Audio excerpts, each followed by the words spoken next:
पास्टरला लई तकलीफ होती बेबीला माझ्या. देवाने खरोखर आज वर्षी काही कळा नव्हती तिची. तिनं कुठं बसत नव्हती, असं ठरत नव्हती. घरात दारात सारखं सलाईन लावायला पळायची, डॉक्टरकडे पळायची. तर खरोखर पास्टर इथं आल्यापासून, पास्टरपाशी घेऊन आल्यापासून तिला चांगलं चांगलं मिळाली. इकडं तिकडं भटकली, किती तर भटकत गेलो आम्ही डॉक्टरपाशी. तर कुठला गुण नाही आला, सलाईन का लावून ती लावून रक्त लगवी सगळं. पण आज ह्या वर्षी काय केली, देवाने तिला सुटका दिला म्हणून देवाला धन्यवाद देते.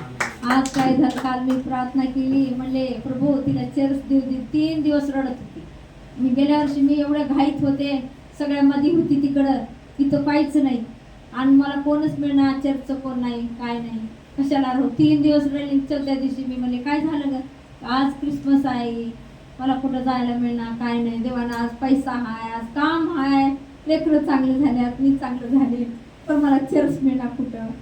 म्हणल्यावर देव देईल का काय, अजून तू उद्या आहे ती, नको टेन्शन घेऊ. मी प्रार्थना केले प्रभू विष्णूला कुठं तर तिला चर्च देऊ. तिच्या शेजारी एक कडेला घर, एक मद्राशाची बाई होती आपली प्रभूची मांडणारी. तिनं सकाळी सकाळी चालली, तिनं कामाला गेली, कामातून माघारी आली. म्हणली कशाला जाऊ, मी ना जात नाही, कामाला धंद्याला नाही जात, माझं मनच उदास झाले. म्हणली ना आली घरी येऊन झोपली. तर तेवढ्यात ती बाई ना म्हणली, अहो तुमच्या सुनाला चर्चला घेऊन नाही जायचं का. त्यांचेच नवरा बायकोचं ऐकायला आलं तिला वाणी घरात येऊन झोपल्याबरोबर. तिनं म्हणली अगो चर्चचं काय नाव आहे, कोण आहे कोण आहे म्हणून जाऊन बघितली. तर ती दोघं नवरा बायको चर्चची निघाली. तिनं म्हणली आता मला घाई आहे, आता 10 वाजता तुम्हाला इथंच आहे म्हणली, जवळ आहे, आणि तुम्ही या, मी पप्पा देते, माझ्या सुनाला आवरायचं आहे, तिला साडी घालायचं आहे, मी जाते. मग तोपर्यंत तिला स्वयंपाक केली, 10 वाजता घेऊन गेली, फोनवर गेली. आणि एवढं मोठी मीटिंग होती, मग एवढं सगळं कार्य भरपूर तिथं देवाने चांगलं दिलं.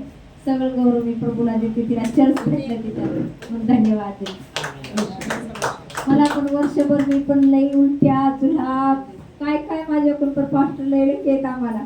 असले पास्टर कुठंच भेटणार नाहीत. तुम्ही किती शोधा, कसे शोधा, अर्ध्या रात्रात चला म्हणलं तरी तो उभा राहतात आणि झटून त्या सैतानाला सोडणारच नाही. त्याचा नाट केल्याशी सोडणार नाही. खरोखर मला पण, मी 10 वेळेस मी उलट्या झाल्या. मला पण पुरीला मला वर्षभर एवढं पिडलं, तर परमेश्वरानं साथ दिला. धन्यवाद पास्टरला, देवाला धन्यवाद. सगळी सुटका केला.